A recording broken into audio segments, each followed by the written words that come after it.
I mean, it's really just how deep the technical depth that you all have. So I remember coming here, right, and meeting the former prime minister, and I gave him a coding demo and learned that he actually codes himself, and he's done quite a bit of that. And we found that pattern throughout all the people in government, in business. You just kind of knew the technical details in and out. So that's the thing that makes me most excited. I have exactly the same anecdote. I was in a meeting with a regulator agency this morning. I was prepared to talk about regulation, high level, how does ChatGPT work. We started talking about reinforcement learning, from the get-go, chain of thought, how does it work. The level of depth and pragmatism, I would say, is pretty high for sure. What was the last time something in AI research surprised you? As in, wow, this is a sci-fi becoming real kind of way. Good question. You're starting with the spicy ones. I think for me, I got my start in AI research in image generation. I just feel like kind of visual stuff is always very visceral to me. So it's very compelling, right? Like you can see it immediately. You don't have to kind of read a paragraph or something. So just the whole wave of image generation, video generation improvements, that's just been wow. Yeah. For me, that would be speech to speech. The first time having a natural sounding conversation with an AI for a few minutes, and just seeing that it's actually very intuitive. There is nothing weird about it. Just what I would expect. That was my biggest mind blown in the past few months. Yeah, I mean, one thing to add on that too is, I used to be a competitive programmer. One other big moment was just watching these models slowly catch up to it and even get better than I am, which is very scary. He's pretty good. That's what's even more scary. Okay, very easy question, Mark. How close are we to AGI? Yeah, I mean, that's a very hard to answer question just because people define AGI so differently.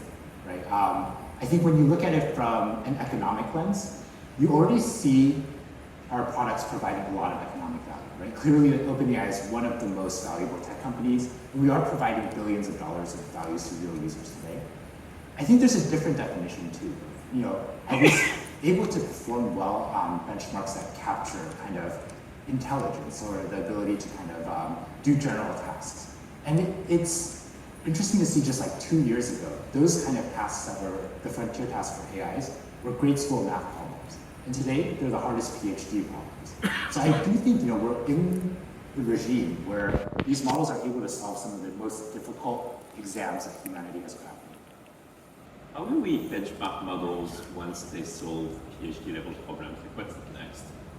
Yeah, that's a very good question. So I do think increasingly we have to lean on utility, right? We have a product out there. We're trying to provide utility and value to the world. And I do think, when you saturate all the benchmarks, really what you're looking at is do I provide value to the end users? That makes sense. And how has, sorry, I'm drilling down that, how has your sort of a mental model of benchmark versus wide evolved over the past few years doing research? What do you mean by that, benchmark versus wide? Qualitative sense, you use the model, it just feels smarter, it feels better versus having quantitative results. Yeah. I mean, I do think they're actually quite highly correlated. And really, AGI is kind of a conversation, right? It's you put a model in the world, and then someone says, oh, well, I know it beats the benchmarks today, but it's not quite capturing what I feel like an AGI is. So then they contribute a benchmark to you, right? Where you fail, and then you create another version of the model. And so I do think this is an iterative process. It's and I do think it's very highly correlated with bias. That makes sense. Switching to safety, what is the most exciting safety development for you in the past year? Also a very good question. So I actually think O1 is probably one of the biggest safety improvements that we've made in the last year. And it's surprising because oftentimes this is framed as a capabilities improvement, but it's also fundamentally a safety improvement as well. And what I mean by that is you can imagine trying to jailbreak a model, for instance, right? And you can think of the old GPT systems as they have to respond immediately, right? And so maybe they're more susceptible to being tricked. But when you have a reasoner, the model can kind of reflect on, hey, is this prompt trying to get me to do something that's not consistent with what I'm trying, or what I should be doing? And that extra amount of time that it gets to think and reflect makes it more robust to a lot of these safety attacks. Was that something that you and the team expected? Yeah, no, it very much was. And I think when we think about reasoning, it's something that's very broad-based, right? It's not just something that you use for math, for coding. It's something that's very transferable, right? The same reasoning that you may use to do well in coding may be applicable to like kind of how you negotiate or how you play a very difficult game. That makes sense. And talking about benchmarks, like do you observe like the same challenge in safety? Just that you're writing all benchmarks?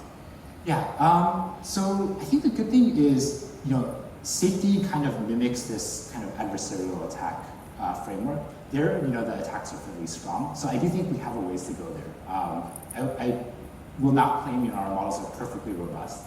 And I think, there's a very rich set of tasks there to improve on. Makes sense. What are the key enablers to move us from level 1 today to level 5 of super AI? If you want to remind people like what is level 1 and 5? Yeah. So essentially we put out a framework at OpenAI over the last couple of months where we define kind of levels of AGI. And this is progressing from, basic reasoners to more agentic systems to, models that can take actions in the world, and eventually kind of more autonomous systems, right? Fully autonomous systems. And I do think really like robustness and reasoning is the key there, right? I think the reason you can't rely on a lot of the agentic systems today is they're just not reliable enough. And I think that's also what underlies our bet on reasoning. We've invested so heavily because we think that reasoning is what's going to drive reliability and robustness. Makes sense. Would you say that we achieved level 2 already? Or, are we getting there? Like, yeah, no, I do think we are moving from kind of like 1 to 2. Yeah. Moving towards more agentic systems. Again, I think today, a lot of the agentic systems do require human supervision, but increasingly, right, like you can see, you're more hands-on, right? You let the model do its thing, and we're building more trust in AI systems. Awesome. Mm-hmm. Let's double click on synthetic data. First, if you could remind people what it is, and then is there any good practice to generate synthetic data to train models? Yeah, very good question as well. You can really tell the technical breadth in this crowd. Yeah, so again, synthetic data is data that's not kind of produced by a human, data that's produced by a model.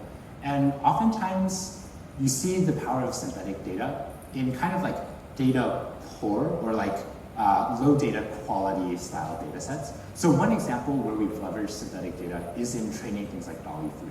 If you look at the DALL-E 3 paper, one core problem of training image generation models is that when you look at captioned images on the internet, there typically is low linkage between the caption and the image that it's describing, right? Like you could have a photo of a hot air balloon and the caption, instead of describing the balloon, is more like, oh, this is the best vacation I've ever had, right?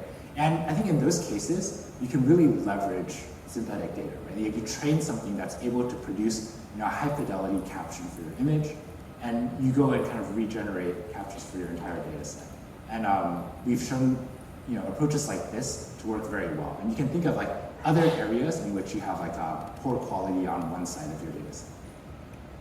That makes sense. Maybe related, is AI hitting a wall? Yeah. That's a very relevant question today, right? Like you might have seen some articles recently, saying like a lot of these large foundation labs are hitting some pre-training walls, or even Ilya has come out and said kind of explicitly that we may be hitting some walls in terms of pre-training. But I do think our perspective internally is that we have two live paradigms today. It's an even more rich environment than we had in the past. Like there's this test time scaling paradigm that we've explored with the O series of models, and it's really, really taking off. I don't see the same barriers there to scaling reasoning models. And we actually think that I've been at OpenAI since GPT-1, and every time you go from 1 to 2, 2 to 3, 3 to 4, there are technical challenges, right? And often multiple technical challenges. I do think even in the 4+ world, we have a handle on exactly what technical challenges we need to solve. And they're very concrete. I don't think they're anything that we really just don't have a handle. That makes sense. Yeah, something we like to say at OpenAI internally is that the reasoning paradigm is currently at the GPT-2 level of maturity. Some product market fit, but so much still room for improvement, and then we see it like in the application, the products that people are building quite a bit. Yeah. Spicy. Is OpenAI still as committed to research and safety as it was in the early days? No, 100%. Yeah. Actually, I lead the research team. I manage a very large portfolio of research projects, and of course, I think high level all the time about how much should I be allocating resources, manpower to exploratory research versus to kind of immediate short-term wins. And I do think, as a matter of principle, we allocate more resources to doing exploratory research. And I do think we have a different style than the other labs. When you look at kind of other big foundation labs, they have a style because they have so many kind of good researchers. They can have them all do like undirected research projects and just kind of let them out kind of on the road, and whatever they want to work on, they work on. For us, we're smaller lab. We have to be a little bit more directed. So we pick specific exploratory bets that we have high conviction in. And then within those areas, we let the researchers really have a lot of freedom, right? So I think this gets the best of both worlds. We don't have kind of a little bit aimless exploration. We really have directed exploration and leverage our small size well. Sense. What model capability do you use the most personally? And what model capability are you most excited to see others use creatively? Yeah. So, one of my recent favorites has been our search models. Yeah, they're actually very useful. I think I really don't like the process of searching for information. You have to wade through so many links. I think the links today are really kind of bloated with a lot of ads and just kind of content that's not relevant. So I use that a lot, just kind of to do, I use it for learning a lot too. Whenever there's some kind of topic that I'm not familiar with, I think ChatGPT today is my default app. And I'm a researcher by trade. I think having stepped into this role, I think I've had to learn a lot more about the business and different parts of OpenAI. And I've actually found ChatGPT to be a really tremendous resource there. And actually, I'm curious for your take on this a little bit. What do you use mostly? My most surprising use case of the past few weeks has been brainstorming with O1. It took me a few weeks actually to recalibrate on what sort of queries could I send to ChatGPT. And O1 versus 4O has brought a new level of depth. It feels finally like a sparring partner who is really engaging with the ideas versus just commenting them. I was doing a bunch of product strategy stuff in the past few weeks, and it felt like a real entity truly engaging. So yeah, that was quite incredible. Oh yeah, I love that. Yeah, I feel like O1 for kind of this strategic planning is amazing. It's really incredible. And in strategy, usually there is no stupid questions, and so, but of course, something I'm going to ask to people, the most basic ones, and having that sort of a neutral but yet engaging third partner has been pretty stunning. To the contrary, I ask a lot of stupid questions, and that's why I love GPT for stupid questions. Someone was giving me a good question, would you prefer someone to take a look at your search history or a ChatGPT history? Yeah, I cannot show the researchers. Exactly, at that point, it's locked, it's mine. Let's talk about O1. How did you come up with the intuition about the reasoning in O1? So again, this was a collective effort, but also one that we've run for a very long time. So remember the point I made about kind of having exploratory focused bets? This was one of these bets more than 2 years ago. And really we had conviction that today, the models are lacking, right? In certain ways. They feel incredibly smart, but somehow there's something about it which doesn't feel quite like AGI. And back then we had a hypothesis that it's really that it has to respond right away. And when you think about a human, right, you put them in some spot, you ask them to respond right away, they're not going to give you the best answers, right? A human is going to think for a variable amount of time depending on what you're asking, right? Sometimes a human might say hey, I need to think for a while, or I'll get back to you tomorrow, right? I need to kind of do some research. And really we felt one missing thing here was bridging the gap between system 1 and system 2 thinking, right? This fast thinking is there, the knowledge is there, but the slow thinking is not. So really that was the core hypothesis that we had. We actually had a lot of different bets aimed at addressing this core challenge. And I think like O1, watching it kind of take off has been really a fantastic process, right? It was a group of very kind of like exploratory researchers. They got some small signs of life. And then kind of when we got those signs of life, we just organized it around that. Like we put together research teams, we scaled the projects, we put kind of big data generation efforts behind it, big scaling efforts, big infrastructure efforts, and yeah, I think we were able to kind of fulfill the promise of that initial ambition. How long did it take to get conviction, on the phase of life? Yeah, I think that's always the hardest part of research, right? In the beginning, especially when you're working on something that feels a little bit more like a moonshot project, you're going to have a lot of misses. And I think it's really about protecting the researchers who are doing that. Right? Like, if you believe strongly in a direction, it's a matter of time before it works out. So you just have to let the researchers just try all the different approaches. Yeah, certainly there were stretches of 3-4 months where it didn't feel like we were making that much meaningful progress. But then eventually someone makes a big breakthrough and you're like, okay, well, this gives us enough energy to put more resources, push a little bit further. And yeah, that's really the joy of kind of managing this large portfolio of research projects. It's been a couple of months since you launched O1. What are the biggest surprises or learning of how people have been using it? Yeah. So I think we've already engaged with a lot of external partners. I think one cool thing is they found it just strictly better than kind of using like a fine-tuning approach, for instance, right? I think a lot of people find that it's less kind of able to get tripped up on hard questions, and I do think there's been a lot of applications that have been outside of the domains of math and science that we focused a lot on, and it's just cool to see the reasoning really generalized over to those kind of things. Like when you look at medical domains, right? We've seen kind of partners trying to put in, here's a list of symptoms, here's a list of anti-symptoms, and what is a disease consistent with all of this? And the model can do this a lot better than 4.0, right? Because this involves forming hypotheses and validating them, forming new hypotheses. So we're seeing a lot of benefits, even in places that we didn't explicitly kind of focus too much attention. It was my biggest surprise as well. We knew that the model was good at math, science, coding, and that's what we were focused on, testing.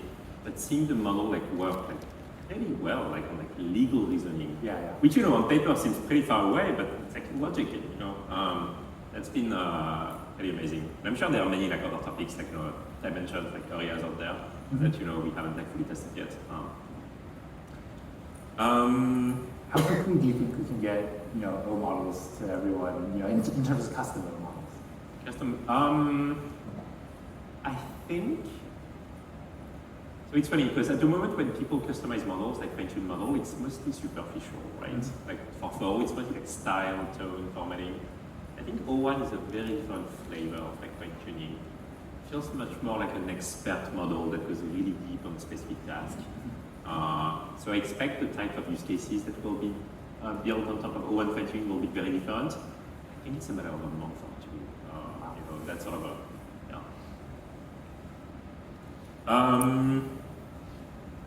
what's the next biggest challenge for a startup using AI as a core feature? Biggest challenge for a second. Biggest challenge for a startup using AI as a core feature. Well, I actually do think it's a quite good time to be building startups on top of AI, right?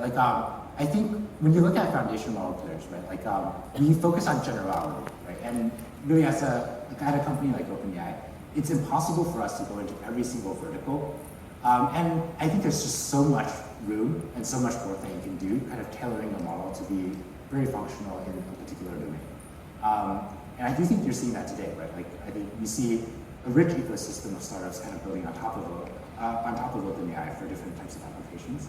I'm curious what you think. I think this is a great question for you as well. I think usually the reason why startups win is that because they know and have conviction on a secret, right? The rest of the market does not. And I feel with AI, essentially you're building on a tech stack which is constantly moving. You cannot predict when the next model will come up, what will be the next capabilities that are unlocked. And so I feel the startups that do best are usually the startups who have like an intuition and are building like right at the edge of stuff which is barely working, but there is a sign of life, a bit like research. And you know, when the next generation, like O1, O2, you know, comes up, like it unlocks like it makes the feature just more reliable. So yeah, easier said than done. But I feel that's a pretty good recipe, like, you know, to build something really cool. Do you have plans to expand prompt caching? Maybe I can take that one. Oh, yeah, you should. So prompt caching essentially is a really cool feature that we shipped a month ago, which essentially what we do is that we cache essentially most recent input tokens, and that saves up latency. Like, you know, you don't have to go through the whole GPU and everything, and that saves on cost. I think massive adoption, massive usage, and now, so you know, we'll keep investing in it. I think prompt caching is becoming more and more important because of longer and longer context windows. If you want to move to a world where applications are like truly agentic, you will need to pass a lot of context on, like, you know, previous interaction with the users and, like, you know, a bunch of context. And so in a way, you have to find ways to optimize the cost. I think the dimension that we are most interested in prompt caching, frankly, is like, you know, make it like even more cost efficient, like even like, you know, more discounted. Have longer cache windows. At the moment, you know, it really depends on like many parameters, but we're trying like to expand. And something that we want to keep as an invariant is we decided as a design principle to make opt-in automatic by default, right? Like, you don't have to pass any parameter or just know about prompt caching. We just like discount, cache and discount. And so I think we'll double down on that. And people have loved it, and I think that's the right choice. Oh wow, if you could time travel 10 years into the future, oh man, what's one AI breakthrough you would be thrilled to see? I do think, you know, if you ask most people at OpenAI today, 10 years from now, we'll have AGI, even in a fairly strong form. So really, like, it unlocks the full potential. Like, you can imagine one person, right, in a week, creating a mega startup, right, that delivers immense value to them. I think really just kind of the ability for one person to just leverage themselves and create impact just becomes wild, right? And I do think kind of the first domains where you will see this kind of improvement feels like it's software. Yeah. What do you think? I love the one person massive impact, like in a few days thing, and I think you could expand it beyond business. I kind of love like the, you know, the sort of the nostalgic, like in the 17th century, scientists were like in the room just doing something and like, you know, revolutionizing physics. And I wonder if we could get back to that vibe, like, you know, one person being able to do some massive like scientific discovery on like medicine or physics or, you know, I don't know, computer science. But of course, like being assisted so much by AI, that would be insane. How do you see interdisciplinary collaboration, like with sociologists, impacting AI research?